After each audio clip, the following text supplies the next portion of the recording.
Right ఇక details చూస్తే ఖమ్మం జిల్లా కుసుమంచి మండలం పాలేరు గ్రామంలో నిర్వహించిన ప్రజా దర్బార్లో ఆసక్తికర ఘటన చోటు చేసుకుంది. ప్రతి పేదోడికి ఇందిరమ్మ ఇండ్లు ఇస్తామని కాంగ్రెస్ సర్కార్ గొప్పలు చెప్పుకుంటుంది. కానీ వాస్తవ పరిస్థితులు మాత్రం అందుకు భిన్నంగా ఉన్నాయి. కాంగ్రెస్ నాయకులు కార్యకర్తలు వాళ్ళ బంధువులైతే చాలు ఇందిరమ్మ ఇండ్లు మంజూరైపోతాయి. ఇక మంత్రి పొంగులేటి సమక్షంలోనే లబ్ధిదారు లీలమ్మ చెప్పిన కుటుంబం గురించి తెలిస్తే అంతా ముక్కున వేలేసుకోవాల్సిందే. ఆమె చెప్పింది విని సభపై ఉన్న నాయకులు కూడా అవాక్కయ్యారు.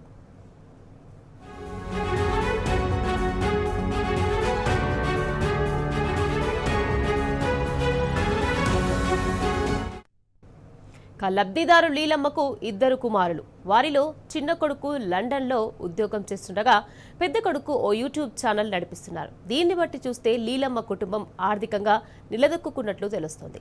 అయితే కాంగ్రెస్ పాలనలో నిజమైన అర్హులకు ఇందిరమ్మ ఇండ్లు మంజూరు కావడం లేదు. కానీ ఆర్థికంగా స్థిరపడ్డ లీలమ్మ లాంటి వారికి ఇందిరమ్మ ఇండ్లు మంజూరు కావడంపై సర్వత్రా విమర్శలు వినిపిస్తున్నాయి. ఇక ప్రభుత్వము ఈ అంశంపై సమగ్ర విచారణ జరిపి అర్హులకు ఇల్లు మంజూరయ్యేలా చర్యలు తీసుకోవాలని ప్రజలు డిమాండ్ చేస్తున్నారు. ఎంతమంది పిల్లలక పిల్లలు ఎంతమంది? నలుగురు పిల్లలు మాకు. నేను మా వారికి నేను రెండో భార్యని. ఏం చదువుతున్నారే మా పిల్లల బాబు లండన్ వెళ్ళాడు, చిన్న బాబు. పెద్ద బాబు రాజకీయంగా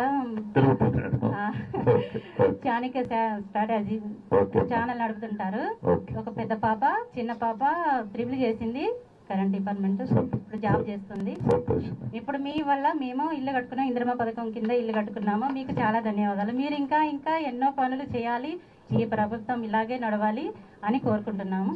నమస్కారం అండి. థ్యాంక్ యూ అబ్బా నీలమ్మ గారు.